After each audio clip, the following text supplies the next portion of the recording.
Hello guys, welcome back to my YouTube channel. So today I'm going to share my research journey. I still don't know whether I am a person to share these kind of things. പക്ഷേ ഈ video കൊണ്ട് ഞാൻ ഉദ്ദേശിക്കുന്നത് എന്താണെന്ന് വെച്ചാൽ എങ്ങനെ researcher ആവാം അങ്ങനത്തെ ഒന്നുമല്ല. അതിനൊന്നും ഞാൻ ആളായിട്ടില്ല. ഞാൻ എൻ്റെ എക്സ്പീരിയൻസസ് എന്താ ഒരുപാട് അപ്സ് ആൻഡ് ഡൗൺസ് ഉണ്ടായിട്ടുണ്ട്. Like so I thought of sharing all those kind of things. So ഈ ചെറുതിലൊക്കെ നമ്മൾ അംബിഷൻസ് ചോദിക്കുമ്പം ഈ സയൻറ്റിസ്റ്റ് ആവണം എന്ന് ഞാൻ ആൾക്കാർ പറയുന്നത് കേട്ടിട്ടേയില്ല. ഇത് കേൾക്കുമ്പോൾ നിങ്ങൾ വിചാരിക്കും ഞാൻ സയൻറ്റിസ്റ്റ് ആവണം എന്ന് പറഞ്ഞ ഒരാളാണെന്ന്. പക്ഷെ അല്ല. ആ സമയത്തുള്ള ട്രെൻഡ് പോലെ എല്ലാവരും ഡോക്ടർ, എൻജിനീയർ എന്ന് പറയുമ്പോൾ ഞാനും ഡോക്ടർ എന്ന് പറഞ്ഞ ഒരാളാണ്. പക്ഷേ ആ സമയത്ത് ഞാൻ MBBS ഡോക്ടറാണ് ഉദ്ദേശിച്ചതെങ്കിലും ഇപ്പോൾ ഞാൻ ഫിസിക്സിൽ ഡോക്ടറായിട്ടാണ് ഇരിക്കുന്നത്. So what ever. അപ്പം ഞാൻ എല്ലാവരെയും പോലെ തന്നെ ഒരു 10th വരെ ഡോക്ടർ എന്നുള്ളൊരു ഇതാണ്. അപ്പം നമുക്ക് ആ സമയത്തൊക്കെ പാരൻസിൻ്റെ ഇൻഫ്ലുവൻസ് ഒക്കെ കുറേ ഉണ്ടാവുമല്ലോ. അന്നേരം അച്ഛനിങ്ങനെ പറയും ഡോക്ടർ ആവണം എന്നുള്ളത്. സോ അതായിരുന്നു എൻ്റെ ഇതിലുണ്ടായിരുന്നത്. അപ്പോൾ എല്ലാവരെയും പോലെ തന്നെ ഞാനൊരു 2012 10th പാസ് ഔട്ടാണ്. അപ്പോൾ ആ സമയം അല്ലെങ്കിൽ ആ ബാച്ചസിലൊക്കെ ഉള്ള ആൾക്കാർക്ക് അറിയായിരിക്കും ഈ എൻട്രൻസിന് പോവുക, എൻട്രൻസ് എഴുതുക, ഇതൊക്കെ ഒരു ട്രെൻഡാണ്. ബയോളജി എടുക്കുക, അതും 10th ഫുൾ A+ കിട്ടി പിന്നെ പറയണ്ട, ബയോളജി മസ്റ്റാണ് അല്ലെങ്കിൽ കമ്പ്യൂട്ടർ സയൻസ് മസ്റ്റാണ് എന്നുള്ളൊരു ഇതായിരുന്നു. ആ സമയത്തൊക്കെ കൊമേഴ്സ്, ഹ്യൂമാനിറ്റീസ് എന്നൊക്കെ പറയുമ്പോൾ അയ്യോ ഇതൊക്കെ പഠിക്കാത്ത കുട്ടികളെടുക്കുന്ന എന്നുള്ളൊരു മെൻറ്റാലിറ്റി ആയിരുന്നു ആ സമയത്ത്. ഈവൻ എൻ്റെ ടീച്ചേഴ്സ് തന്നെ പറഞ്ഞിട്ടുണ്ട് ഞാൻ ഹ്യൂമാനിറ്റീസ് എടുക്കണോ എന്ന് ചോദിച്ചപ്പോൾ നീ എന്തിനാ ഹ്യൂമാനിറ്റീസ് എടുക്കണേ, നീ ബയോളജി എടുക്ക്, നിനക്ക് ഇത്രയും മാർക്കുള്ളതല്ലേ എന്നൊക്കെ പറയുന്നത്. ഇപ്പം പക്ഷെ അങ്ങനെയൊന്നുമില്ല. I M so happy that അങ്ങനെ വേൾഡ് ചേഞ്ച് ആയി എന്നുള്ളത് കാണുമ്പോൾ. സോ ടോക്കിംഗ് അബൌട്ട് ദാറ്റ്, ഞാൻ 12th കഴിഞ്ഞ റിപ്പീറ്റിനും പോയിട്ടുണ്ടായിരുന്നു. എനിക്ക് എന്നിട്ട് എൻട്രൻസ് കിട്ടിയിട്ടുണ്ടായിരുന്നില്ല. മെഡിക്കൽ എൻട്രൻസ് ആണ്, ഞാൻ ജനറൽ കാറ്റഗറിയാണ്. കേരള എൻട്രൻസ് ട്രൈ ചെയ്തപ്പോൾ എനിക്ക് first half an hour full blank ഔട്ടായിരുന്നു. ഞാൻ ഒന്നും എൻ്റെ മനസ്സിലുണ്ടായിരുന്നില്ല, കാരണം ഒരു വർഷം കളഞ്ഞു എന്നുള്ളൊരു ഇതുണ്ടായിരുന്നു. പിന്നെ അങ്ങനെയൊക്കെയുള്ള കുറേ ടെൻഷൻസ്, കുറേ ക്വസ്റ്റ്യൻസ് ഒക്കെ ഉണ്ടാവുമല്ലോ നമ്മുടെ മനസ്സിൽ. ഐ മീൻ അറ്റ്ലീസ്റ്റ് എൻ്റെ മനസ്സിലുണ്ടായിരുന്നു. അപ്പോൾ അത് കഴിഞ്ഞാണ് ഞാനൊന്ന് സ്ലോ ആയിട്ട് പിക്കപ്പ് ചെയ്യാൻ വേണ്ടി തുടങ്ങിയിട്ടുണ്ടായിരുന്നത്. പിന്നെ നമ്മൾ അറിയില്ലേ, ബീങ് എ സയൻസ് സ്റ്റുഡൻറ്റ് എനിക്കങ്ങനെ പറയാൻ പറ്റുമെന്ന് എനിക്കറിയില്ല. നമുക്ക് വിധിച്ചത് നമുക്ക് വരുള്ളൂ ആഫ്റ്റർ ഓൾ. അതിൽ ഞാൻ നന്നായിട്ട് വിശ്വസിക്കുന്നുണ്ട്. കാരണം എന്താണെന്ന് വെച്ചാൽ ഞാൻ ഒരു വർഷം റിപ്പീറ്റിന് പോയിട്ട് പോലും കേരള എൻട്രൻസ് എനിക്ക് കിട്ടിയില്ല. പിന്നെ ഒരു കിറ്റേ എന്ന് പറഞ്ഞ ഒരു ലക്നൗവിലൊക്കെ എന്തൊക്കെയോ കോളേജ്, ബാംഗ്ലൂർ അങ്ങനെയൊക്കെ എന്തൊക്കെയോ കിട്ടിയിട്ടുണ്ടായിരുന്നു. പക്ഷേ ആ സമയത്ത് എന്താണെന്ന് വെച്ചാൽ ഈ നോർത്ത് എന്ന് പറയുന്നത് ഭയങ്കര ഒരു പേടി സ്വപ്നമായിരുന്നു. ഈവൻ എനിക്കാണെങ്കിലും അത് എൻ്റെ പാരൻസിനാണെങ്കിലും അതെ, കാരണം നിർഭയ കേസൊക്കെ കഴിഞ്ഞിരിക്കുന്ന സമയമാണ്. And I also really don't want to go there and study this thing. പിന്നെ ഈ ബാംഗ്ലൂർ സംഹൗ ഒന്നും നടന്നില്ല. പിന്നെ എൻ്റെ കഷ്ടകാലത്തിനാണോ നല്ല കാലത്തിനാണോ എന്നറിയില്ല, ഈ AIPMT ഒക്കെ റീകണ്ടക്ട് ചെയ്തു ആൾക്കാർ. ആ സമയത്ത് എന്തോ ബ്ലൂടൂത്ത് കോപ്പി അടിച്ച് ഇഷ്യൂ അങ്ങനെയൊക്കെ ആയിട്ട് റീകണ്ടക്ട് ചെയ്തു. പിന്നെ ഞാൻ അതിനായിട്ട് വലുതായിട്ട് ഞാൻ ട്രൈ ചെയ്തില്ല. ഈ റീകണ്ടക്ട് ചെയ്ത എക്സാം പോലും ഞാൻ എഴുതിയിട്ടില്ല. ഇപ്പം ഞാൻ ആലോചിക്കുന്നത് ഇത്രയും ഒരു വർഷം അതിന് ഇരുന്നിട്ട് I suppose to write that right. പക്ഷെ അതൊന്നും ഞാൻ ചെയ്തിട്ടുണ്ടായിരുന്നില്ല. ഞാൻ എന്നിട്ട് വെറുതെ ഇൻ്റർനെറ്റിൽ ഇങ്ങനെ അടിച്ചുകൊണ്ടിരിക്കുന്ന സമയത്താണ് ഞാൻ അമൃത വിശ്വവിദ്യാപീഠത്തിൽ ഇൻ്റഗ്രേറ്റഡ് MSCയിലുള്ള അഡ്മിഷൻസിൻ്റെ കോൾ കാണുന്നത്. ആ സമയത്ത് അന്ന് ലാസ്റ്റ് ഡേറ്റ് ആയിരുന്നു. ആൻഡ് എൻ്റെ അച്ഛൻ നെക്സ്റ്റ് ഡേ തന്നെ കോയമ്പത്തൂർ പോയി, അമൃതയിൽ പോയിട്ട് അഡ്മിഷനൊക്കെ എടുത്തിട്ടാണ് വന്നത്. അപ്പോൾ അമൃതയിൽ അങ്ങനെ എത്തി. ആൻഡ് ഫസ്റ്റ് സെം, അതായത് ബാച്ചിലേഴ്സ് കയറിയപ്പോൾ എനിക്ക് ഉണ്ടായിരുന്നു ഞാൻ PhD ചെയ്യും എന്നുള്ളത് ഫസ്റ്റ് ഇയറിൽ. കാരണം മാസ്റ്റേഴ്സ് എനിക്ക് ഗ്യാപ്പില്ല, റിസർച്ച് ഓറിയൻറ്റഡ് ആയിട്ടാണ് ഇത് പോകുന്നത് എന്നൊക്കെയാണല്ലോ നമ്മൾ ജോയിൻ ചെയ്തപ്പോൾ നമുക്ക് കിട്ടിയ ന്യൂസ്. അപ്പോൾ ഞാൻ വിചാരിച്ചു ഓക്കെ ഞാൻ എന്തായാലും PhD ചെയ്യുന്നുള്ളത് ഫസ്റ്റ് ഇയറിൽ ഞാൻ വിചാരിച്ചിട്ടുണ്ടായിരുന്നു. ഒരു 5th ഇയർ ഒക്കെ ഇപ്പോൾ ഐ മീൻ ഫൈനൽ ഇയറൊക്കെ ആയപ്പോഴേക്കും ആ പ്രതീക്ഷയൊന്നും ഉണ്ടായിരുന്നില്ല. ഒരു 4th ഇയറിലൊന്നും ഉണ്ടായിരുന്നില്ല. പിന്നെയാണ് 5th ഇയറിൽ വീണ്ടും വന്നത്. അപ്പോൾ ആ സ്റ്റോറിയൊക്കെ ഞാൻ പറഞ്ഞുതരാം. അപ്പോൾ നമ്മളിങ്ങനെ വിചാരിക്കും PhD ഭയങ്കര പഠിപ്പിയാണ്, അല്ലെങ്കിൽ സയൻസ് ഫിസിക്സ് എടുത്തു ഭയങ്കര പഠിപ്പിയായിരിക്കും, അങ്ങനെയുള്ള കാര്യങ്ങളൊക്കെയാണ്, ഭയങ്കര സ്മൂത്ത് ആയിരിക്കും എന്നൊക്കെ ചിലർക്ക് തെറ്റിദ്ധാരണ ഉണ്ടാവും. പക്ഷേ it's not at all smooth. At least എൻ്റെ കാര്യത്തിൽ കുറേ കഥകളാണ്. അപ്പോൾ ഞാൻ ഫസ്റ്റ് സെം അവിടെ പോയി. ആൻഡ് സെക്കൻഡ് സെമ്മിലാണ് നമുക്ക് ഫിസിക്സ് ലാബ് തുടങ്ങുന്നത്. ആ സമയത്ത് എൻ്റെ സാർ, ഞങ്ങൾക്ക് ആ സമയത്ത് ലാബ് എടുക്കുന്ന sir out of all the students in the class, എന്നെയും എൻ്റെ വേറൊരു ഫ്രണ്ട് ഉണ്ട്, അവൾ എൻ്റെ റൂംമേറ്റ് ആയിരുന്നു, ഞങ്ങൾ അടുത്തടുത്ത റോൾ നമ്പേഴ്സ് ആയിരുന്നു. അപ്പോൾ അവളെയും വിളിച്ചിട്ട് സാറ് പറഞ്ഞു നിങ്ങൾക്ക് എൻ്റെ കൂടെ വർക്ക് ചെയ്യണോ എന്നുള്ള രീതിക്ക് ചോദിച്ചു. ആൻഡ് ഓഫ് കോഴ്സ് നമ്മൾ എന്താ പറയുക, ഫസ്റ്റ് ഇയർ ആണ്, ഒരു സാർ ഇങ്ങോട്ട് വന്ന് നമ്മുടെ അടുത്ത് ചോദിക്കുകയാണ് നമുക്ക് വർക്ക് ചെയ്യണോ എന്നുള്ളത്. ആരാ നോ പറയാം? Obviously we didn't say no, yes we are ready to work with you എന്നുള്ള രീതിയായിരുന്നു. പക്ഷേ ഈ സാറിനെ കുറിച്ചിട്ട് ഞങ്ങളുടെ സീനിയേഴ്സിന് എല്ലാവർക്കും ഭയങ്കര പ്രശ്നമുള്ള ഒരു സാറായിരുന്നു. ആസ് ഇൻ സാറ് ഭയങ്കര സ്ട്രിക്റ്റാണ്. സാറ് എന്താണ്, ഈ സാറിൻ്റെ അടുത്ത് എന്തെങ്കിലും ഇഷ്ടക്കേട് ഉണ്ടായ സാറ് മാർക്ക് കുറയ്ക്കും.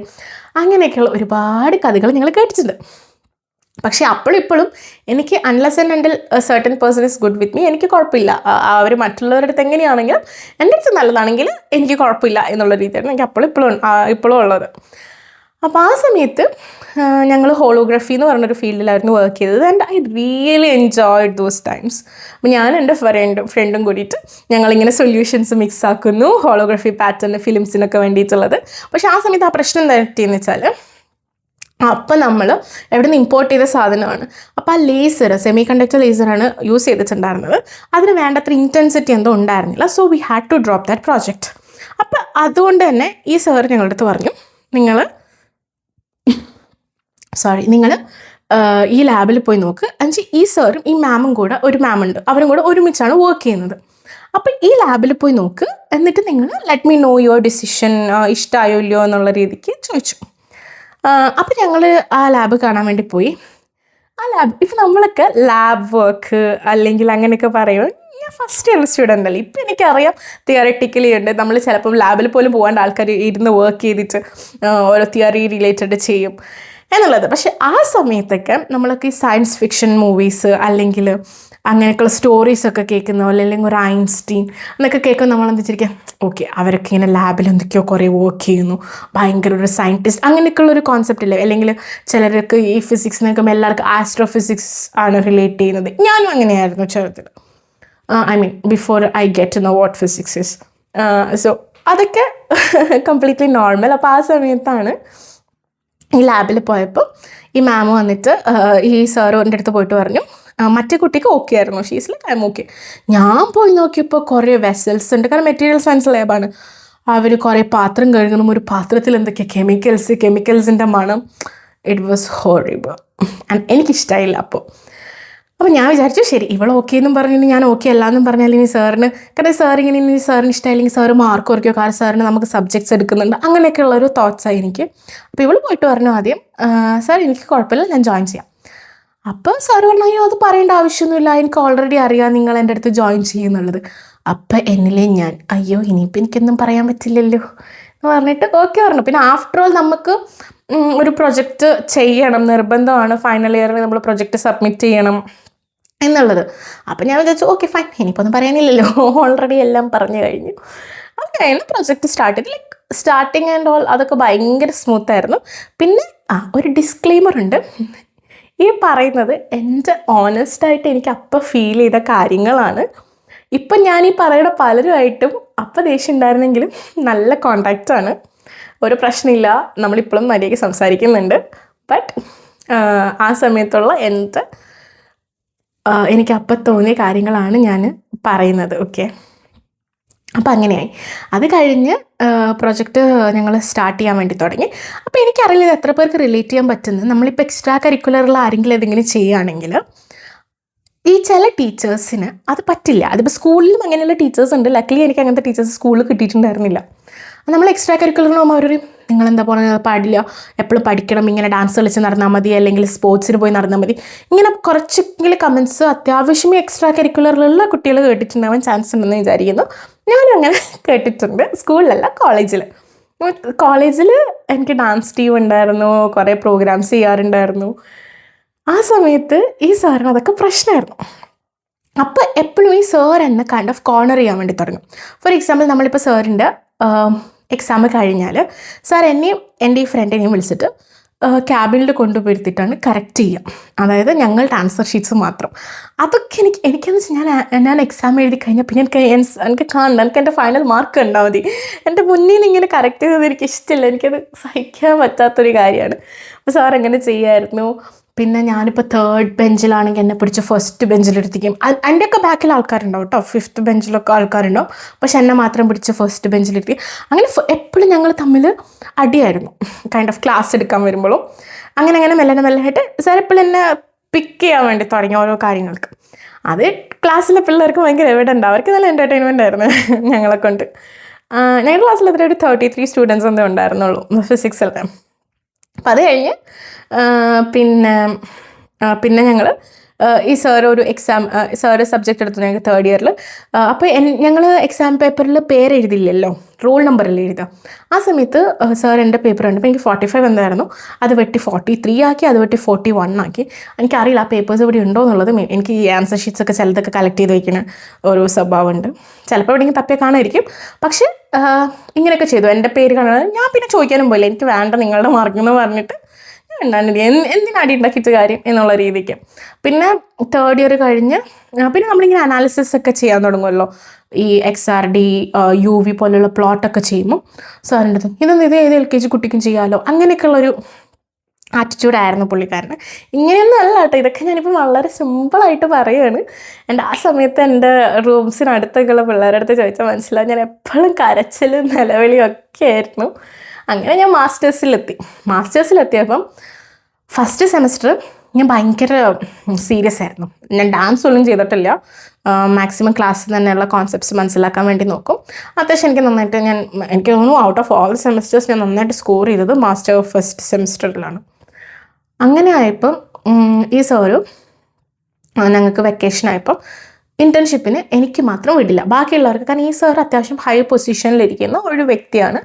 അപ്പോൾ ഈ സാറ് വേണം എനിക്ക് NOC തരാനായിട്ട്. അപ്പോൾ ഈ സാർ വേണം എനിക്ക് NOC തരാൻ പറ്റില്ല, കാരണം ഞങ്ങൾക്ക് ഓൾറെഡി വർക്ക് പ്ലാൻഡ് ആണെന്ന് പറഞ്ഞിട്ട് വേറൊരു സാറിൻ്റെ അടുത്ത് പറയാം. അപ്പോൾ ആ സാറിനെ ചോദിച്ചത് ഇപ്പോൾ വെക്കേഷൻ ടൈമാണ്, അവൾക്ക് ഇൻറ്റേൺഷിപ്പിന് പോകണേന് എന്താ പ്രശ്നം എന്നുള്ളത് ഈ സാറിൻ്റെ അടുത്ത് ചോദിച്ചിട്ടുണ്ട്.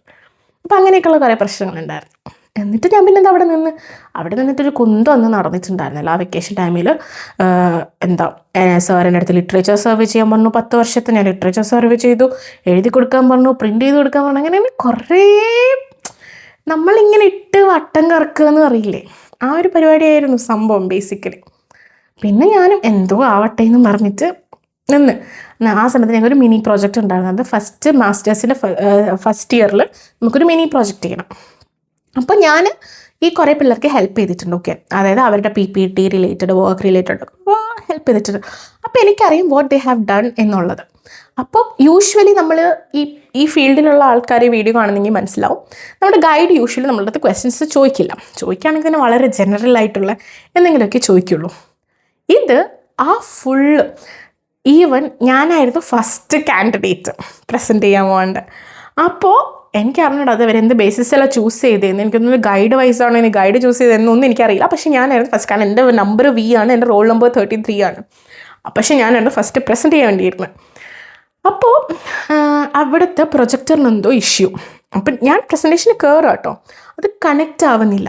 അതിന് പുള്ളിക്കാരൻ എൻ്റെ അടുത്ത് പറയാണ്, I feel ashamed, കാരണം ഞാൻ നിങ്ങൾക്ക് ഒപ്റ്റിക്സ് പഠിപ്പിച്ചത്, ആ പ്രൊജക്റ്റ് വർക്ക് ചെയ്യാത്തത് എൻ്റെ പ്രശ്നമാണോ, അങ്ങനെയൊക്കെ whatever. അപ്പോൾ അത് കഴിഞ്ഞ് ആ സമയത്ത് എനിക്കന്ന് 18, എനിക്ക് തോന്നുന്നു out of all the people എനിക്കായിരുന്നു ഏറ്റവും കൂടുതൽ സമയം ഉണ്ടായിരുന്നത് പ്രസൻറ്റേഷൻ. അപ്പോൾ ഈ 18 ക്വസ്റ്റ്യൻസ് ഈ പുള്ളിക്കാരൻ എൻ്റെ അടുത്ത് ചോദിച്ചിട്ടുണ്ട്.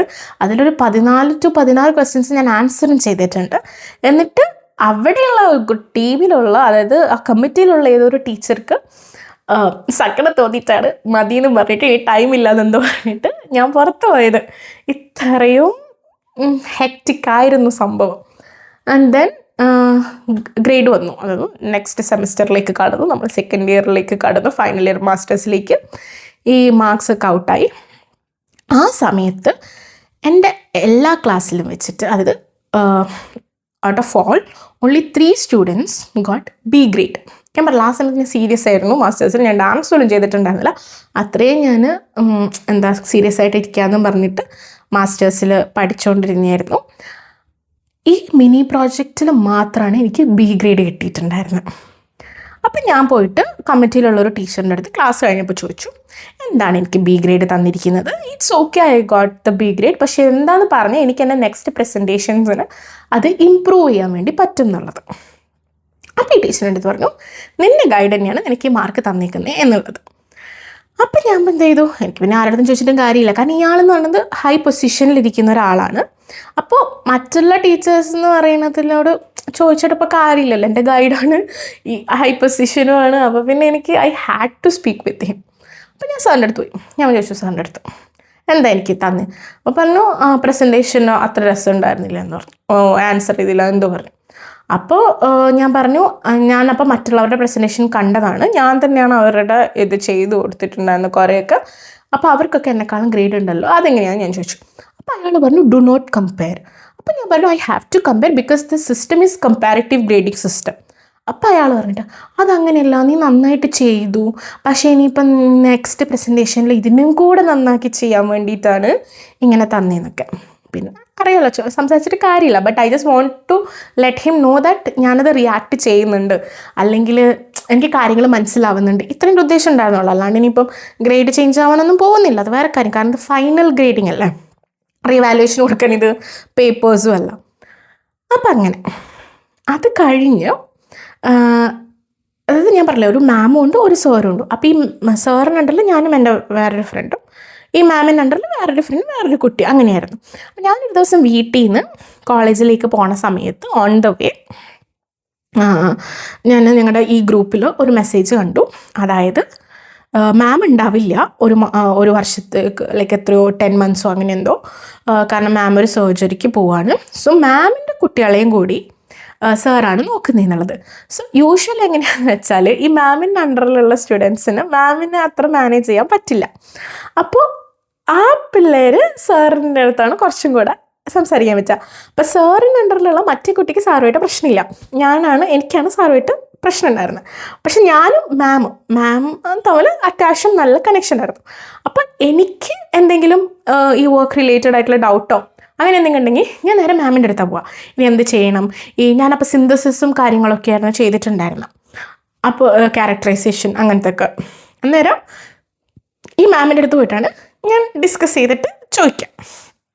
അപ്പോൾ ഈ മാമില്ല എന്ന് പറഞ്ഞപ്പം എനിക്ക് ടെൻഷനായി. എനിക്കാണെങ്കിൽ എന്നെക്കൊണ്ട് പറ്റില്ല ഇത് എന്നുള്ള ഒരു രീതിക്ക് ഞാൻ എന്ത് ചെയ്തു, ഞാൻ നേരെ എനിക്കറിയണം കുറച്ച് അവിടെയൊക്കെ PhD ചെയ്ത് എനിക്ക് അത്യാവശ്യം എല്ലാ ഡിപ്പാർട്ട്മെൻറ്റിലെ പിള്ളേരുമായിട്ടും ടീച്ചേഴ്സായിട്ടൊക്കെ കോൺടാക്റ്റ് ഉണ്ടായിരുന്നു ആ സമയത്ത്. അതിലുള്ള കുറച്ച് ആൾക്കാരടുത്ത് ഈ PhD ഒക്കെ ചെയ്യുന്ന ആൾക്കാർക്ക് ഞാനിങ്ങനെ മെസ്സേജ് അയച്ചു, എനിക്ക് ഇതിൽ ഈ ഒരു ഫീൽഡ് ബയോമെഡിക്കലിൽ ചെയ്താൽ കൊള്ളാമെന്നുണ്ട്, നിങ്ങൾക്ക് അറിയുന്ന ഗൈഡുണ്ടോ, അധികം പ്രോഗ്രാമിങ് എനിക്ക് അത്ര വേണ്ട, അല്ലാത്ത കുറച്ച് ചെയ്യാൻ പറ്റിയ രീതിക്കുണ്ടോ എന്ന് ചോദിച്ചു. അപ്പോൾ അതിലുള്ള ഒരു ചേട്ടൻ എനിക്ക് റിപ്ലൈ ചെയ്തു, ഇങ്ങനൊരു സാറുണ്ട്, നീ പോയി അന്വേഷിച്ചു നോക്ക്, സാർ ഇപ്പോൾ സ്റ്റുഡൻസിനെ ഒന്നും എടുക്കുന്നില്ല എന്നാണ് കേട്ടത്, പക്ഷെ നീ ഒന്ന് പോയി ചോദിച്ചു നോക്ക് എന്നുള്ള രീതിക്ക് പറഞ്ഞു. അപ്പം ഞാനിങ്ങനെ എന്ത് ചെയ്യണം എന്നുള്ള കൺഫ്യൂഷനിൽ ഇങ്ങനെ ഇരിക്കുക. എനിക്ക് ഒരു ഐഡിയ ഇല്ല, ഞാൻ ട്രെയിനിലാണ്, എൻ്റെ മനസ്സ് ഫുൾ എന്നെക്കൊണ്ട് പറ്റില്ല. അതിൻ്റെ ഇടയിൽ ഞാൻ ലാസ്റ്റ് സെമസ്റ്റർ പുറത്തെവിടെയെങ്കിലും ചെയ്യാമെന്നും പറഞ്ഞിട്ട് ആ വഴിക്ക് പുറത്തെ എൻ്റെ കോളേജ് അല്ലാണ്ട് വേറെ എവിടെയെങ്കിലും ചെയ്യാന്നുള്ള ആ വഴിക്ക് ഞാൻ കുറേ നോക്കുന്നുണ്ടായിരുന്നു. പക്ഷെ എന്താ സംഭവം എന്ന് വെച്ചാൽ നമുക്ക് ഈ റിവ്യൂസും കാര്യങ്ങളൊക്കെ ഉണ്ടാവുമല്ലോ ഇവിടെ.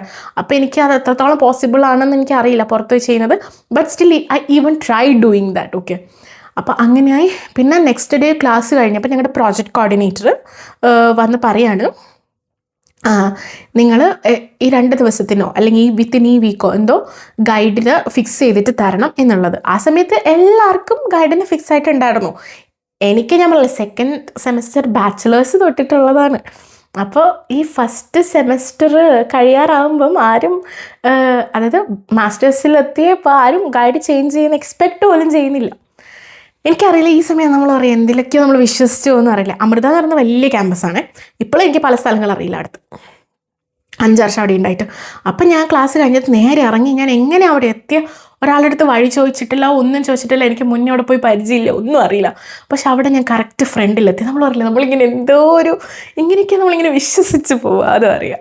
അപ്പോൾ അവിടെ പോയി ഞാൻ സാറിൻ്റെ അടുത്ത് കാര്യങ്ങൾ പറഞ്ഞു, ഇങ്ങനെയൊക്കെയാണ്, സാറിൻ്റെ കയ്യിൽ വാക്കൻസി ഉണ്ടോ, ലൈക്ക് സ്റ്റുഡൻസ് എടുക്കുമോ എന്നുള്ള രീതിക്കൊക്കെ പോയി ഓണസ്റ്റായിട്ട് ഞാൻ സംസാരിച്ചു. സാർ പറഞ്ഞു, സാർ എനിക്കൊരു ഫോം തന്നിട്ട് പറഞ്ഞു, അതായത് നമുക്ക് ആ ഫോമിൽ എന്താണെന്ന് വെച്ചാൽ ലൈക്ക് ഒരു ലെറ്റർ വേണം, ഞാൻ ഈ കുട്ടീനെ അക്സെപ്റ്റ് ചെയ്യാൻ റെഡിയാണ്, അതുപോലെ ഈ കറണ്ട് ഗൈഡിൻ്റെ അടുത്തുനിന്ന് ഞാൻ ഈ കുട്ടി വേറെ ചെയ്യുന്നതിൽ എനിക്ക് പ്രശ്നമില്ല, പക്ഷെ അപ്പോഴൊരു പ്രശ്നം എന്താണെന്ന് വെച്ചാൽ നമ്മൾ വേറെ ഡിപ്പാർട്ട്മെൻറ്റിൽ ചെയ്യുമ്പം നമ്മുടെ ഡിപ്പാർട്ട്മെൻറ്റിൽ നിന്ന് ഒരു കോ ഗൈഡ് വേണം. പക്ഷേ ആ കോ ഗൈഡ് എൻ്റെ ഡിപ്പാർട്ട്മെൻറ്റിൽ എനിക്ക് ആ ടീച്ചേഴ്സിൻ്റെ അടുത്തൊന്നും ചോദിക്കേണ്ടിരുന്നില്ല. കാരണം എന്താണെന്ന് വെച്ചാൽ ഞാൻ പറഞ്ഞില്ല, ഇയാൾ കുറച്ച് ഹൈ പൊസിഷനിലുള്ള ഒരാളാണ്. അപ്പോൾ ഞാൻ കാരണം ഇനി മറ്റുള്ള ടീച്ചേഴ്സിന് പ്രശ്നം വേണ്ട, ഞാൻ ഈ ഒരു വർഷം കഴിഞ്ഞാൽ പോകുമല്ലോ, മാസ്റ്റർ കഴിഞ്ഞാൽ ഞാൻ അവിടെ നിൽക്കാൻ വേണ്ടി പോകുന്നില്ല. അപ്പോൾ ആ ടീച്ചേഴ്സിന് അവിടെ നിന്നാലുള്ള പ്രശ്നങ്ങളുണ്ടാവുമല്ലോ, ഈ സാറിനെ ഫേസ് ചെയ്യണം. അതുകൊണ്ട് ഞാൻ നോക്കിയില്ല, അതായത് എൻ്റെ ഡിപ്പാർട്ട്മെൻറ്റിലുള്ള ടീച്ചേഴ്സിനെ നോക്കിയില്ല. അപ്പോൾ എനിക്ക് അപ്പോഴും ഞാനിങ്ങനെ ആലോചിച്ചുകൊണ്ടിരിക്കുക. പക്ഷേ ഇവിടെ പോയിട്ട് സാർ എൻ്റെ അടുത്ത് പറഞ്ഞു, അതായത് നമ്പൂരി സാറാണ് എൻ്റെ favourite, one of the favourite. എനിക്ക് നല്ല എക്സ്പീരിയൻസ് ആയിരുന്നു അവിടെ പോയപ്പോൾ ഉണ്ടായിരുന്നത്. നമ്പൂരി സാർ പറഞ്ഞു, വൈകുന്നേരം നീ ഒന്നും കൂടെ ആലോചിച്ച് ഡിസ്കസ് ചെയ്തിട്ട് വാ, അങ്ങനെയാണെങ്കിൽ ഞാൻ നിനക്ക് എന്തൊക്കെയാണ് ചെയ്യാൻ നമ്മൾ ഉദ്ദേശിക്കുന്നത് എന്നുള്ളതിൻ്റെ ഒരു ഔട്ട്ലൈൻ തരാമെന്നുള്ളത് പറഞ്ഞു. അപ്പം ഞാൻ ശരി പറഞ്ഞിട്ട് ഞാൻ ഒരു അവർ എൻ്റെ പോയിട്ടുണ്ടായിരുന്നു. ഒരു അവർ കഴിഞ്ഞിട്ട് ഞാൻ ക്ലാസ്സിൽ കയറിയത്, കാരണം ഈ ഡിസ്കഷനും ഇതിനൊക്കെ പോയില്ലേ. അപ്പം ഞാൻ എന്ത് ചെയ്തു, ഞാൻ ഇങ്ങനെ ആലോചിച്ചു ആരെ കോ ഗൈഡാക്കും. അങ്ങനെ ആലോചിച്ചപ്പോഴാണ് അപ്പോഴത്തെ ഡെപ്യൂട്ടി ഡീന്. അപ്പോൾ ആ സാറും ഞാനും അത്യാവശ്യം നല്ല കോണ്ടാക്റ്റാണ്. ആ സാറ് ഞങ്ങളുടെ ഡിപ്പാർട്ട്മെൻറ്റിലുമാണ്. അപ്പോൾ പിന്നെ കുഴപ്പമില്ലല്ലോ, ഈ സാറിനാണെങ്കിൽ വലിയ പ്രശ്നം വരാനും ചാൻസ് ഇല്ല. അപ്പോൾ ഞാൻ നേരെ പോയിട്ട് ആ സാറിൻ്റെ അടുത്ത് സംസാരിച്ചു. സാർ ഇങ്ങനെയാണ്. സാർ ഒന്നും ചോദിച്ചില്ല എൻ്റെ അടുത്ത്. സാർ എൻ്റെ അടുത്ത് ചോദിച്ചു എവിടെയാണ് സൈൻ ചെയ്യേണ്ടത്. ഞാൻ ജസ്റ്റ് പേപ്പർ കാണിച്ച് സാറ് സൈൻ ചെയ്ത് എനിക്ക് തന്നു. ഞാൻ ഒന്നും പറഞ്ഞില്ല സാറിൻ്റെ അടുത്ത്. പിന്നെ അത് കഴിഞ്ഞിട്ട് എനിക്ക് എൻ്റെ കറണ്ട് ഗൈഡിൻ്റെ അടുത്ത് പോകണം. അപ്പോൾ അതിന് മുന്നേ എൻ്റെ അടുത്തൊരു സാറ് പറഞ്ഞിട്ടുണ്ടായിരുന്നു ഡിപ്പാർട്ട്മെൻറ്റിൽ നിന്ന്, നിന്നെ അയാൾ വിടുന്ന് തോന്നുന്നില്ല, സൂക്ഷിച്ചോ എന്നുള്ള രീതിക്ക് എന്തോ പടി വരാൻ പോകുന്നുണ്ട് എന്നുള്ള ഉദ്ദേശത്തിൽ. അപ്പം ഞാൻ പിന്നെ എനിക്ക് വേറെ ഓപ്ഷനില്ല, എനിക്ക് സൈൻ വാങ്ങിച്ചേ പറ്റുള്ളൂ. ഞാൻ ഈ സാറിൻ്റെ അടുത്ത് പോയി. സാറെന്തോ പറയാൻ വേണ്ടി വന്നപ്പോഴേക്കും ഈ സയൻസൊക്കെ കണ്ടു. കാരണം എൻ്റെ മറ്റേ നമ്പൂരി സാറാണെങ്കിൽ എന്തോ ഡീനിൻ്റെ ഓഫീസിൻ്റെ ഡയറക്റ്റ് അണ്ടറിൽ വരുന്നതാണ്. പിന്നെ എൻ്റെ ഈ കോ ഗൈഡ് എന്ന് പറയുന്നത് ഡെപ്യൂട്ടി ഡീനുമായിരുന്നു അപ്പോഴത്തെ. അങ്ങനെ പിന്നെ ഒരു ഓപ്ഷൻ ഇല്ലല്ലോ. പിന്നെ സാർ സൈൻ ചെയ്ത് എനിക്ക് തന്നു. ഈവൻ സാറ് എക്സ്പെക്റ്റ് ചെയ്തിട്ടുണ്ടാവില്ല ഞാനിങ്ങനെ ലാസ്റ്റ് മിനിറ്റ്, സാറെന്നല്ല എൻ്റെ ഡിപ്പാർട്ട്മെൻറ്റിൽ ആരും എക്സ്പെക്ട് ചെയ്തില്ല, എൻ്റെ ക്ലാസ്സിൽ ആരും എക്സ്പെക്ട് ചെയ്തിട്ടില്ല. എന്തിനു പറയുന്നത്, ഞാൻ പോലും എക്സ്പെക്ട് ചെയ്തിട്ടില്ല. നമ്മളെന്താ വിചാരിക്കുക, ഇത്രയും സഹിച്ചു, ഇനി ഒരു വർഷം സഹിക്കുന്നതിനാണ്. പക്ഷേ ആ സമയത്ത് എൻ്റെ ടോളറൻസ് ലിമിറ്റ് എന്ന് പറയുന്നത് കഴിഞ്ഞിട്ടുണ്ടായിരുന്നു. എൻ്റെ ഫ്രണ്ട്സിൻ്റെ അടുത്ത് ചോദിച്ചറിയാം, എപ്പോഴും വന്ന് കരച്ചിലും ഒക്കെ ആയിരുന്നു. ഞാൻ ഹോസ്റ്റലിൽ വന്നിട്ട് എന്തെങ്കിലും ഇയാളുമായിട്ടുള്ള ഡിസ്കഷൻ എന്തിനു പറയുന്നു. ഫസ്റ്റ് മാസ്റ്റേഴ്സിൻ്റെ സമയത്ത് ഈ ഫസ്റ്റ് സെമ്മിൽ ഞങ്ങൾക്ക് ഈ പ്രസൻറ്റേഷൻസ് വയ്ക്കുമായിരുന്നു സാറ്. അപ്പം എപ്പോഴെപ്പോഴും എനിക്കാണ് നറുക്ക് വീഴുക, അതെന്താണെന്ന് എനിക്കറിയില്ല. എപ്പോഴെപ്പോഴും സാർ എന്നെയാണ് ഏൽപ്പിക്കുക. എന്നിട്ട് UV സ്പെക്ട്രോസ്കോപ്പിയുടെ പ്രസൻറ്റേഷൻ വേണ്ടി ചെയ്യാൻ പറഞ്ഞു എൻ്റെ അടുത്ത്. ഞങ്ങൾ ലാബിൽ ഞാൻ പറഞ്ഞല്ലോ നേരത്തെ പറഞ്ഞ മാമിൻ്റെ ഒക്കെ ഉള്ള ലാബിൽ UV മെറ്റീരിയൽ സയൻസിൻ്റെ. അപ്പോൾ വേറൊരു ടീമിലുള്ള സാറും സാറിൻ്റെ ഗ്രൂപ്പൊക്കെ ഉണ്ടായിരുന്നു. അപ്പോൾ ഈ സാറിങ്ങനെ പറഞ്ഞ് ഞാൻ എല്ലാം എക്സ്പ്ലെയിൻ ചെയ്ത് ഒരു ഇക്വേഷൻ ഉണ്ട്. ആ ഇക്വേഷൻ വെച്ചിട്ടാണ് നമ്മൾ UVയിൽ പ്ലോട്ട് ചെയ്യുക. അതായത് ഡയറക്റ്റ് ബാൻഡ് ഗ്യാപ്പ് ആണോ ഇൻഡയറക്റ്റ് ആണോ എന്നൊക്കെ വെച്ചിട്ട് ആണ് ആ ഇത് വെച്ചിട്ടാണ് നമ്മൾ ആ പ്ലോട്ടിങ് ചെയ്യുക. ആ ഡെറിവേഷൻ എങ്ങനെയാണ് വന്നേ എന്നുള്ളത് ചോദിച്ചു. ആ ഡിറൈവ് ചെയ്യാൻ വേണ്ടി പറഞ്ഞു. വന്നേ എങ്ങനെ ഡിറൈവ് ചെയ്യാൻ വേണ്ടി പറഞ്ഞു. അപ്പോൾ എനിക്കറിയില്ല ഡിറൈവ് ചെയ്യാൻ. കാരണം ഇതെന്ന് വെച്ചാൽ നമ്മൾ UV എന്താണ് ബേസിക്സ് പ്രിൻസിപ്പൾസ് എങ്ങനെയാണ് പ്ലോട്ട് ചെയ്യുക ഇതേ ഉണ്ടായിരുന്നുള്ളൂ അജണ്ട. അപ്പോൾ അത് വലിയ പേപ്പറാണ്. അപ്പം ഞാൻ പറഞ്ഞു എനിക്കത് അറിയില്ല എന്ന് പറഞ്ഞു ഞാൻ. അപ്പോൾ അയാളിങ്ങനെ കുറേ പറയാൻ വേണ്ടി തുടങ്ങി. അത് എങ്ങനെ നിങ്ങൾക്ക് അറിയാണ്ടിരിക്കുക തീത്ത് എന്നൊക്കെ പറഞ്ഞു. കാരണം it's A very huge derivation. Okay. അപ്പം മറ്റേ സാറ് പറഞ്ഞു എൻ്റെ അടുത്ത്, ഇതിങ്ങനെ എന്താണ് പലരും ഇത് സ്കിപ്പ് തന്നെ ചെയ്യുന്ന ടോപ്പിക്കാണ്, പഠിപ്പിക്കുക പോലും ചെയ്യുന്നില്ല ഫിസിക്സിൽ, അതറിയണമെന്ന് വലിയ നിർബന്ധമൊന്നുമില്ല, ഇക്വേഷൻസും ഈ വാല്യൂസും അറിഞ്ഞാൽ മതി എന്നുള്ള രീതിക്ക് പറഞ്ഞപ്പോഴാണ്. കാരണം അത് people can sense it. Like ഇതെന്ന് പറയുന്നത് ഒരു പരസ്യമായ രഹസ്യമായിരുന്നു. എൻ്റെ ക്ലാസ്സിലെ പിള്ളേർക്കറിയാം, എൻ്റെ ഡിപ്പാർട്ട്മെൻറ്റിലെ ടീച്ചേഴ്സിനറിയാം, എല്ലാം അറിയായിരുന്നു. അപ്പോൾ അങ്ങനെയായി ഞാൻ നമ്പൂരി സാറിൻ്റെ അടുത്ത് പോയി. ഞാൻ പറഞ്ഞു, സാർ എന്നുവെച്ചാൽ ഞാനെല്ലാം സൈൻ ചെയ്തല്ലോ, അങ്ങനെ 3 കോപ്പി ആക്കിയിട്ട് എവിടെയൊക്കെ കൊടുക്കുകയൊക്കെ വേണം, ഡിപ്പാർട്ട്മെൻറ്റ് ഈ സാറിൻ്റെ അടുത്തിൽ ആ സാറിൻ്റെ അടുത്തിൽ എന്നൊക്കെ പറഞ്ഞിട്ട്. എന്നിട്ട് നമ്പൂരി സാറ് ഞാൻ പോയപ്പോഴേക്കും എനിക്കുള്ളൊരു ഔട്ട്ലൈൻ ഉണ്ടാക്കി വെച്ചിട്ടുണ്ടായിരുന്നു, അജണ്ട. നമ്മൾ ഇതിലാണ് വർക്ക് ചെയ്യാൻ പോകുന്നത്, ഇങ്ങനെയാണ് ചെയ്യുന്നത്, ഈ മാസം ഇതാണ് നമ്മൾ ഔട്ട്പുട്ട് പ്രതീക്ഷിക്കുന്നത്. എൻ്റെ ലൈഫിൽ അത്രയും വർഷത്തിൽ ഞാൻ റിസർച്ചിലാണെങ്കിൽ എനിക്ക് ആദ്യമായിട്ടാണ് ഇങ്ങനൊരു പ്ലാനിങ് എനിക്ക് കിട്ടുന്നത്. Okay, I was so happy. അപ്പം പിന്നെയുള്ളൊരു കാര്യം എന്താണെന്ന് വെച്ചാൽ ആ ലാബിൽ നമ്മൾ മോർണിംഗ് 8:40 എന്തോ ആണ് പ്രെയർ അമർത്തിയിൽ. അത് തൊട്ട് നൈറ്റ് 9:30 വരെ നമ്മളവിടെ ലാബിൽ തന്നെ ഉണ്ടാവണം. മൺഡേ ടു ഫ്രൈഡേ, പിന്നെ സാറ്റർഡേ ഉച്ച വരെ നമ്മൾ ലാബിലിരിക്കണം. ഇതായിരുന്നു അവിടുത്തെ സംഭവം. അത് നമുക്ക് അവിടെ വേണമെങ്കിൽ ഫിലിം കാണാം, സംസാരിക്കാം. ഈവൻ എൻ്റെ അവിടുത്തെ സീനിയേഴ്സും ഭയങ്കര സ്വീറ്റായിരുന്നു. ഹിമ ചേച്ചി, കാർത്തി അണ്ണ, വൈശാലി അക്ക, ഇവരൊക്കെ ഭയങ്കര സ്വീറ്റായിരുന്നു. എനിക്ക് I felt more like A family. കാരണം ഞാൻ അവിടെ ചെറുതായിരുന്നു, ബാക്കി എല്ലാവരും PhD ചെയ്യായിരുന്നു. അങ്ങനെയൊക്കെ നല്ല രസമായിരുന്നു. അവിടെ വർക്ക് ചെയ്യാനേ നല്ലൊരു രസമായിരുന്നു. സാർ എനിക്ക് ഭയങ്കര ഒരു ഗുരുസ്ഥാനി എന്നൊക്കെ പറയില്ലേ, അതൊക്കെ പോലെ തോന്നിയൊരു സാറാണ്. അപ്പോൾ അങ്ങനെ കാര്യങ്ങൾ പോയി. അപ്പോൾ എൻ്റെ ഫസ്റ്റ് റിവ്യൂ വന്നു. ഓഫ് കോഴ്സ് എനിക്ക് ഫസ്റ്റ് മന്തോ സെക്കൻഡ് മന്തോ എന്തോ ആയിരുന്നു ഈ ഫസ്റ്റ് റിവ്യൂ വന്നിട്ട്. 0th റിവ്യൂ ആണോ ഫസ്റ്റ് റിവ്യൂ ആണോ എനിക്ക് കറക്റ്റ് ഓർമ്മയില്ല. 0th റിവ്യൂ ആണെന്ന് തോന്നുന്നു. അപ്പോൾ നമ്മൾ പ്രസൻറ്റേഷൻ കൊടുത്തു. It was horrible. കാരണം എനിക്ക് കംപ്ലീറ്റ്ലി ന്യൂ ഫീൽഡാണ്. പ്രോഗ്രാമിംഗ് വേണം, ഡാറ്റാ സയൻസ് വേണം, ഡാറ്റ അനാലിസിസ് വേണം, അങ്ങനെ ഒരുപാട് കാര്യങ്ങളുണ്ടായിരുന്നു. And I was like totally lost. എൻ്റെ കയ്യിൽ നിന്ന് പോയത്. എന്നിട്ട് എൻ്റെ ടീച്ചേഴ്സൊക്കെ പറഞ്ഞു, നീ എന്തിനാ മാറിയത്, you should have continued in this field എന്നുള്ള രീതിക്കൊക്കെ പറഞ്ഞു ഫസ്റ്റ് എൻ്റെ ആ റിവ്യൂ കഴിഞ്ഞ സമയത്ത്. കാരണം എനിക്കറിയാം ഞാൻ നന്നായി ചെയ്തിട്ടേ ഇല്ല. ഞാനവിടെ ഫുള്ളി ബ്ലാങ്ക് ആയിരുന്നു. ഞാൻ എന്തൊക്കെയാണ് പ്രസൻറ്റ് ചെയ്യുന്നതെന്ന് തന്നെ എനിക്ക് അറിയുന്നുണ്ടായിരുന്നില്ല. Very bad it was. അത് കഴിഞ്ഞ് അടുത്ത റിവ്യൂ വന്നപ്പോഴേക്കും എനിക്ക് കുറച്ച് വാശിയും സീരിയസ് ഒക്കെ കഴിഞ്ഞ് പറ്റില്ല എന്നുള്ള രീതിക്ക്. അപ്പോൾ ആ സമയത്ത് വേറൊരു കുട്ടി വന്നിട്ടുണ്ടായിരുന്നു, പുതിയതായിട്ട് ജോയിൻ ചെയ്ത കുട്ടി. അപ്പോൾ അവളുടെ അടുത്ത് ഞാൻ പറഞ്ഞു, ഞാൻ നിനക്ക് പറഞ്ഞുതരാം, നിനക്ക് എന്ത് മനസ്സിലായിട്ടില്ല, ഒരു സെൻറ്റൻസ് ഒരു വേർഡോ മനസ്സിലായിട്ടില്ലെങ്കിൽ നീ എൻ്റെ അടുത്ത് ചോദിക്കണം. അങ്ങനെ പ്രിപ്പയർ ചെയ്ത് എൻ്റെ അടുത്ത റിവ്യൂ എന്ന് പറയുന്നത് അടിപൊളി റിവ്യൂ ആയിരുന്നു. Teachers very impressed. ഓക്കെ.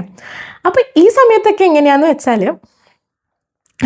എൻ്റെ സാറ് വരുന്ന സമയത്ത്, അതായത് നമ്മൾ റിവ്യൂവിന് പോകുന്ന സമയത്ത് ഞാനുണ്ടാവും, എൻ്റെ ഗൈഡ് ഉണ്ടാവും, എൻ്റെ കോ ഗൈഡ് ഉണ്ടാവും. അപ്പോൾ ഇവർ വരുന്ന സമയത്ത് ഇവരൊക്കെ എന്ന് വെച്ചാൽ ഹൈ പൊസിഷനിലിരിക്കുന്ന ആൾക്കാരല്ലേ. അപ്പോൾ എൻ്റെ മുന്നേ ഉണ്ടായിരുന്ന ഗൈഡ് എൻ്റെ റിവ്യൂസിനൊന്നും അറ്റൻഡ് ചെയ്തിട്ടുണ്ടായിരുന്നില്ല.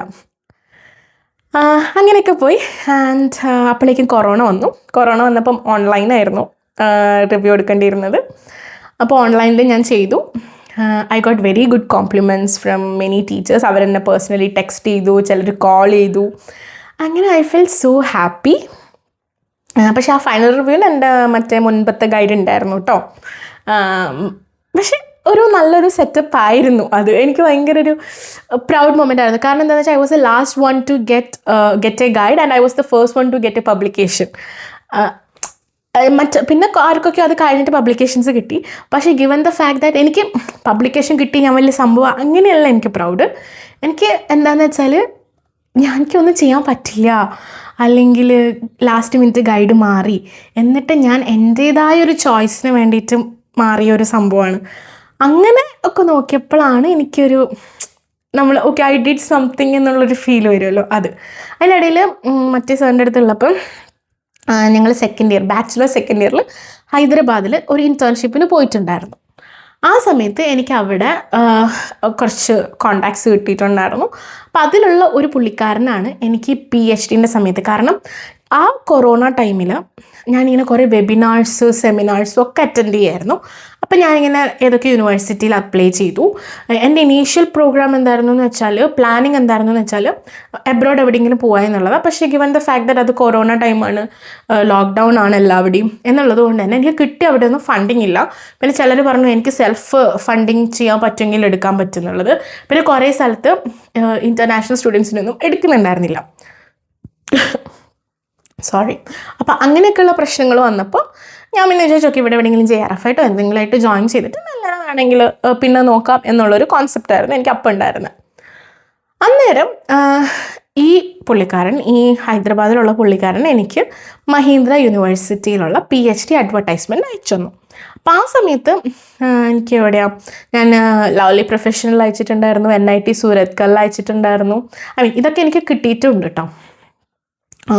പക്ഷേ NIT സൂരത്കലിൽ എനിക്ക് നെറ്റോ ഗേറ്റോ ഇല്ലാത്തത് കൊണ്ട് തന്നെ അവിടെ എനിക്ക് PhD ആയിട്ടല്ലായിരുന്നു കിട്ടിയിട്ടുണ്ടായിരുന്നു, JRF എന്തോ ആയിട്ട് ചെയ്യാൻ പറ്റുമെന്നാണ് പറഞ്ഞിട്ടുണ്ടായിരുന്നു. പിന്നെയുള്ളത് മഹീന്ദ്ര യൂണിവേഴ്സിറ്റി. അപ്പം ഞാൻ വിചാരിച്ചു ഹൈദരാബാദാണ്, സൗത്ത് ഇന്ത്യയാണ്, കുറച്ച് നമുക്ക് പോയിട്ട് വരാനൊക്കെ പറ്റുമല്ലോ എന്നുള്ളൊരു രീതിക്ക്. എൻ്റെ ഫ്രണ്ട് ഉണ്ടായിരുന്നു ഇന്ദു, അവൾ എൻ്റെ കൂടെ ബാച്ചിലേഴ്സ് വിട്ടിട്ട് ഞാൻ മറ്റേ മാമിൻ്റെ അണ്ടറിലുള്ള എൻ്റെ ഒരു ഫ്രണ്ട്, അത് ഇന്ദു ആയിരുന്നു. അപ്പോൾ ഇവൾ ഞാനും കൂടെ ശരി നമുക്ക് പോകാം, എന്താണെങ്കിലും കൊറോണയാണ്, വെറുതെ ഇരിക്കുകയാണ്, ഫുൾ ലോക്ക്ഡൗൺ ആണ്. ആ സമയത്ത് ആരും ജോയിൻ തന്നെ ചെയ്തിട്ടുണ്ടായിരുന്നില്ല PhD എന്നല്ല ഒന്നും. അങ്ങനെ എല്ലാം. അപ്പോൾ ഞങ്ങൾ ചോദിച്ചു ഓക്കെ എന്തായാലും ഈ ഓപ്പർച്യൂണിറ്റി കിട്ടി, ഞങ്ങൾ ഇൻ്റർവ്യൂ കൊടുത്തു, ക്ലിയർ ചെയ്തു, നമുക്ക് കോൾ വന്നു, അങ്ങനെയൊക്കെ. അപ്പോൾ ശരി പറഞ്ഞു. എന്നിട്ട് പിന്നെ എന്താ പറയുക, എന്നിട്ട് ഞങ്ങൾ പോകാമെന്ന് വിചാരിച്ചു. അങ്ങനെ അവിടെ എത്തി. കാരണം ഞങ്ങളുടെ ഗൈഡിൻ്റെ ഗൂഗിൾ പ്രൊഫൈലൊക്കെ നോക്കിയപ്പോൾ അടിപൊളി സൈറ്റേഷൻസ് ഒക്കെ പൊളി. അപ്പോൾ നമ്മൾ വെച്ച് പിന്നെ എന്താ നോക്കാനുള്ളത്, നമ്മൾ യൂഷ്വലി അങ്ങനത്തെ ഒരു കോൺസെപ്റ്റ് ആണല്ലോ. പക്ഷേ അത് എൻ്റെയും may be I can speak from my friends perspective as well, ഞങ്ങളുടെ PhD ലൈഫ് വളരെ ഖേദകരമായിരുന്നു. എനിക്കറിഞ്ഞൂടാ how I will put these things in words. കാരണം എനിക്കിത് ഒരാളെ കുറ്റപ്പെടുത്തി പറയണ്ട, പക്ഷേ സിറ്റുവേഷൻ എങ്ങനെയായിരുന്നു എന്ന് വെച്ചാൽ, എൻ്റെ സാറ് സ്പീക്ക് ചെയ്യുന്ന ലാംഗ്വേജിൽ സ്പീക്ക് ചെയ്യുന്ന ഗ്രൂപ്പായിരുന്നു എൻ്റെ group, apart from one girl. അപ്പോൾ ആ കുട്ടി എന്ന് പറയുന്നത്, ആ പെങ്കൊച്ച് അത്രയും നാളും, അതായത് അവളവിടെ ഞങ്ങൾ PhDക്ക് മുന്നേ അവളുണ്ടായിരുന്നു, പ്രൊജക്റ്റ് ചെയ്യാൻ വന്നതാണ്. പിന്നീടാണ് അവൾ PhD ആയിട്ട് പ്രൊജക്റ്റ് കഴിഞ്ഞപ്പോഴാണ് വന്നത്. അപ്പോൾ അതുവരെ എന്ന് വെച്ചാൽ സാറിൻ്റെ ഫുൾ അറ്റൻഷനും അതും ഇതൊക്കെ ഇവൾക്ക് കിട്ടിയിട്ട് നമ്മൾ വന്ന സമയത്ത് ഇവൾക്ക് ഞങ്ങൾ എസ്പെഷ്യലി ഗേൾസ്, ബാക്കി എല്ലാവരും ബോയ്സ് ആയിരുന്നു, ഞങ്ങളുടെ ഒരു വലിയ ടീമായിരുന്നു കേട്ടോ കോളേജിൽ. അപ്പോൾ ഇവൾക്ക് ഞാനും എൻ്റെ ഫ്രണ്ടും ഇയാളുടെ അണ്ടറിൽ ജോയിൻ ചെയ്യേണ്ട. അപ്പോൾ ഇവളിങ്ങനെ കുറേ കുത്തിത്തിരിപ്പൊക്കെ ഇടയ്ക്കൂടെ ഉണ്ടാക്കുന്നുണ്ടായിരുന്നു. ഇവൾ ഈ അറ്റൻഷൻ്റെ കാര്യം പറഞ്ഞത് ഞാനൊരു അസംഷൻ വഴി പറയുന്നതല്ല. She told this thing to a boy who is in our group and that boy happens to be my close friend later. അപ്പോൾ ആ സമയത്ത് അവൻ പറഞ്ഞ കാര്യമാണിത്. ഓക്കെ, അന്നേരം അങ്ങനെയൊക്കെ പറയണ്ടേ. പിന്നെ ഈ സാറിന് ഇപ്പം നമ്മൾ പോയപാട് നമുക്കറിയില്ല സാർ ആരുമായിട്ടാണ് ഫ്രണ്ട്സ് ആയിട്ടിരിക്കുന്നത്, സാറിന് ആരുമായിട്ടാണ് പ്രശ്നം. അപ്പോൾ ഈ ഞങ്ങൾക്കാണെങ്കിൽ ഫസ്റ്റ് ഇയർ കോഴ്സ് വർക്ക് ആയതുകൊണ്ട് തന്നെ നമ്മളെല്ലാവരുടെ അടുത്തും പോയി സംസാരിക്കുമല്ലോ. ഞാൻ പിന്നെ പൊതുവേ അങ്ങനെയാണ്, ഞാൻ എല്ലാ ടീച്ചേഴ്സിൻ്റെ അടുത്തും, ഞാൻ പറഞ്ഞില്ല ഇപ്പം എൻ്റെ സ്കൂളിലാണെങ്കിലും ഇപ്പോൾ കോളേജിൽ മാസ്റ്റേഴ്സ് ബാച്ചിലേഴ്സ് ആ ടൈമിലാണെങ്കിലും ഒക്കെ ഞാൻ അത്യാവശ്യം എല്ലാവരുമായിട്ട് ഒരു നല്ല കോൺടാക്റ്റ് മെയിൻറ്റെയിൻ ചെയ്യുന്ന കൂട്ടത്തിലാണ്. അപ്പോൾ അതുപോലെ തന്നെ ഈ സാർ നിങ്ങൾ സംസാരിക്കുമ്പോൾ ഇപ്പോൾ ക്ലാസ് എടുക്കുന്ന സാറല്ലേ, ടീച്ചേഴ്സല്ലേ, അപ്പോൾ നമ്മൾ സംസാരിക്കുമല്ലോ, അതൊക്കെ ഈ സാറിൻ്റെ അടുത്ത് പോയി പറയും. അതായത് ഞങ്ങൾ ഇവരുടെ അടുത്തൊക്കെ സംസാരിക്കണമെന്നൊക്കെ എൻ്റെ സാർ അറിയും. അപ്പോൾ പിന്നീട് എനിക്കത് മനസ്സിലായിട്ടുണ്ട്, ഞാൻ തന്നെ കേട്ടിട്ടുണ്ട്. ഞങ്ങൾ വാട്സാപ്പിൽ ഞാൻ സാറിനെ കാണാൻ വേണ്ടി വെയിറ്റ് ചെയ്യാം. അപ്പോൾ ഈ കുട്ടി ഉള്ളിലിരുന്നിട്ട് സാറിൻ്റെ അടുത്ത് പറയാണ്, ഇയാൾ ഇന്നേ സ്റ്റാറ്റസ് ഇട്ടു, ഇങ്ങനെയാണ് അവർ സ്റ്റോറി ഇട്ടത്, അത് കണ്ടപ്പോൾ. അപ്പം ഞാൻ നോക്കുമ്പോൾ they are discussing the WhatsApp story status. അതേ പിന്നെ ഞാൻ എൻ്റെ ഈ കൊളീഗ്സിനെ എല്ലാവരും ഹിഡൻ ചെയ്ത് വെച്ചേക്കാണ് എൻ്റെ വാട്സാപ്പ്. ഇപ്പോഴും അവർ ഹിഡൻ ആണ്. അപ്പോൾ കാരണം I don't feel it's a right thing to discuss someone story or status. അത് നമ്മുടെ എന്നുവെച്ചാൽ ഫ്രണ്ട്സും അല്ല കൊളീഗ്സും അല്ല, അത് സൂപ്പർവൈസറിൻ്റെ അടുത്ത്. കാരണം അവരതെങ്ങനെ എടുക്കുക, എന്താ, അതൊരു പ്രൊഫഷണൽ വേൾഡ് അല്ലേ, and I don't think it's right to discuss all those things. അപ്പം അങ്ങനെയൊക്കെ ആയപ്പോൾ ഞാൻ പിന്നെ നിർത്തി. പിന്നെ ഇവൾക്ക് എപ്പോഴും എന്തെങ്കിലുമൊക്കെ പ്രശ്നം ഉണ്ടാവും നമ്മളുമായിട്ട്, സാറിൻ്റെ അടുത്ത് എന്തെങ്കിലുമൊക്കെ പോയി പറയും, അങ്ങനെ ആക്കിയിട്ട്. സാറ് മോശമൊന്നുമല്ല, എൻ്റെയൊക്കെ കാര്യങ്ങൾ പറയുകയാണെങ്കിൽ എന്നെക്കൊണ്ടൊരു ഫുൾ മാനുസ്ക്രിപ്റ്റ് എഴുതിച്ചിട്ട് സാറ് വേറൊരു കുട്ടീൻ്റെ ഫസ്റ്റ് നെയിമൊക്കെ ഇട്ടിട്ടുണ്ട്. എന്ന് വെച്ചാൽ സാമ്പിൾ നമുക്ക് ഒരു സ്ഥലത്തു നിന്ന് കിട്ടിയതാണ്. അപ്പോൾ ഈ കുട്ടി അതിൻ്റെ എക്സ്പെരിമെൻറ്റ് ചെയ്തു, എന്നെക്കൊണ്ട് സിമുലേഷനും ചെയ്യിപ്പിച്ചു, ഫുൾ എന്താ പറയുക പേപ്പറും എഴുതിച്ചു. അപ്പോൾ ആ സമയത്ത് എന്താണെന്ന് വെച്ചാൽ ആ സാമ്പിൾ എന്ന് പറയുന്നത് ഞാൻ വർക്ക് ചെയ്യുന്ന സാമ്പിളാണ്. അപ്പോൾ ഈ കുട്ടിയുടെയാണ് എക്സ്പെരിമെൻ്റൽ ഡേറ്റ എനിക്കുള്ളത്, അതായത് റിസൾട്ട് എനിക്കുള്ളത്. അപ്പം ഞാനിത് നോക്കിയപ്പോൾ ഇതിന് എന്തൊക്കെയോ കുറേ കോൺട്രഡിക്ഷൻസ് ഉണ്ടായിരുന്നു. അപ്പോൾ ആ സമയത്ത് ഈ സാറിൻ്റെ അടുത്ത് എത്ര പറഞ്ഞിട്ടും സാറിനത് കൺവിൻസ് ആവുന്നില്ല. ഇതിങ്ങനെയല്ല അതിങ്ങനെയല്ല അങ്ങനെയൊക്കെ പറഞ്ഞിട്ട്. പിന്നെ നോക്കിയപ്പോഴാണ് ഇവൻ ഈ ചെയ്ത കുട്ടി ഈ ഡേറ്റയിൽ എന്തൊക്കെയോ മാനിപ്പുലേഷൻ നടത്തിയിട്ടുണ്ടെന്നുള്ളത് മനസ്സിലായി. ഞാൻ സാറിൻ്റെ അടുത്ത് കുറേ കൺവിൻസ് ചെയ്തു. ലാസ്റ്റ് സാറിന് എന്നെ വിശ്വാസമില്ല, ബേസിക്കലി വിശ്വാസമില്ല. അതാണ് സാറിൻ്റെ പെറ്റായിരുന്നു ഈ ചെക്കൻ എന്ന് പറയുന്നത്. ലാസ്റ്റ് ഒരു ദിവസം ഞാൻ എന്ത് ചെയ്തെന്ന് വെച്ചാൽ ഞാൻ എന്നെ കുറേ ക്വസ്റ്റ്യൻസ് ഉണ്ടാക്കി. എന്നിട്ട് ഞാൻ സാറിൻ്റെ അടുത്ത് പോയി ചോദിച്ചു, സാർ എനിക്കിങ്ങനെ കുറച്ച് ഡൗട്ട്സ് ഉണ്ട്, അതൊന്ന് ക്ലാരിഫൈ ചെയ്ത് തരുമോ എന്നുള്ള രീതിയിൽ ഞാൻ സാറിൻ്റെ അടുത്ത് പോയി ചോദിച്ചു. അന്നേരമാണ് സാറിൻ്റെ അടുത്ത് ഈ സാർ ആൻസർ ഇല്ല. ഞാൻ ചോദിച്ച ഒരു ക്വസ്റ്റ്യനും സാറിന് ആൻസർ ഇല്ല. ഇൻ കേസ് നമുക്ക് അതുപോലെയാണ് ഈ റിസൾട്ട് കിട്ടുന്നതാണെങ്കിൽ ചിലപ്പോൾ നമുക്ക് വല്ല നോബൽ പ്രൈസ് വരെ കിട്ടിയാണ്. കാരണം നമുക്ക് കിട്ടിയ റിസൾട്ട് എന്ന് പറയുന്നത് എഗെയിൻസ്റ്റ് ഫിസിക്സ് ആണ്. ഓക്കെ, അപ്പോൾ അങ്ങനെ കുറേ പ്രശ്നങ്ങൾ ഉണ്ടായിട്ടുണ്ട്. ഇങ്ങനെ മീൻസ് ഇവിടെയും ഇതുപോലെ തന്നെ ഈ ലാംഗ്വേജ് ഇഷ്യൂ ആണ്, എന്ത് ഇഷ്യൂ ആണെന്ന് അറിയില്ല. സാറിന് ഞങ്ങളെടുത്ത് കുറച്ച് പ്രശ്നങ്ങളുണ്ടായിരുന്നു. ഇനിയിപ്പോൾ അത് മറ്റേ കുട്ടി എന്തെങ്കിലും പറഞ്ഞു കൊടുത്തിട്ടുള്ള ഒരു കാര്യമാണോ എന്ന് അറിയില്ല. കുറേ കഷ്ടപ്പെട്ടിട്ടുണ്ട്, കുറേന്ന് വെച്ചാൽ കുറേ കഷ്ടപ്പെട്ടിട്ടുണ്ട്. PhD ഞാനും അവളൊക്കെ ഇരുന്ന് കരയാറുണ്ട്. ഒന്നും പറയാത്തതാണ് നല്ലത്. It's A trauma. But somehow എന്താ പറയുക, ഡോക്ടറേറ്റ് കിട്ടി. അത് കിട്ടിക്കഴിഞ്ഞ് ഞാനിപ്പം പോസ്റ്റ് ഡോക്കിന് പോയ ആ സർക്കിൾ എന്ന് പറയുന്നത് touch wood it's very good. Very good എന്ന് പറഞ്ഞാൽ ഭയങ്കര പ്രൊഫഷണലാണ്.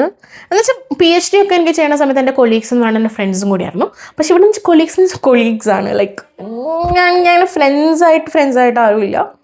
പക്ഷേ ഇപ്പം എൻ്റെ പ്രൊഫസർ ആണെങ്കിലും എൻ്റെ കൊളാബറേറ്റർ ആണെങ്കിലും, my collaborator is my inspiration. പുള്ളിക്കാരി 10 months പ്രഗ്നൻ്റ് ആയിരിക്കുന്ന സമയത്ത് 10th month വരെ ലാബിൽ വന്ന് വർക്ക് ചെയ്തിട്ടുണ്ട്. ഓ മൈ ഗോഡ്, പറയാണ്ടിരിക്കാൻ പറ്റില്ല. ലൈക്ക് അവരുടെ എഫേർട്ട്, അവർ നമ്മളെ മനസ്സിലാക്കുന്ന രീതി എല്ലാം പ്രൊഫഷണലാണ്. എല്ലാം എന്താ പറയുക, it's good like very good. അപ്പോൾ ഞാൻ പറഞ്ഞല്ലോ, എനിക്ക് എൻ്റെ സ്റ്റാർട്ടിങ്ങിൽ ഇറ്റ്സ് വെരി ബാഡ്. പിന്നെ എനിക്ക് മാസ്റ്റേഴ്സ് കുറച്ച് നല്ലതായിരുന്നു നമ്പൂരി സാറിൻ്റെ അവിടെ. പിന്നെ PhD അന്ന് കൂടുതൽ പറയാത്ത നല്ല. അതെന്ന് വെച്ചാൽ ഈ സാറിൻ്റെ അടുത്തുള്ളത് മാത്രമല്ല, അല്ലാണ്ട് ഇപ്പം എൻ്റെ ഫ്രണ്ട് കൂടെ ഇവിടെ ഉണ്ടായിരുന്നെങ്കിൽ അവൾ കുറച്ച് കൂടുതൽ പറഞ്ഞേനെ.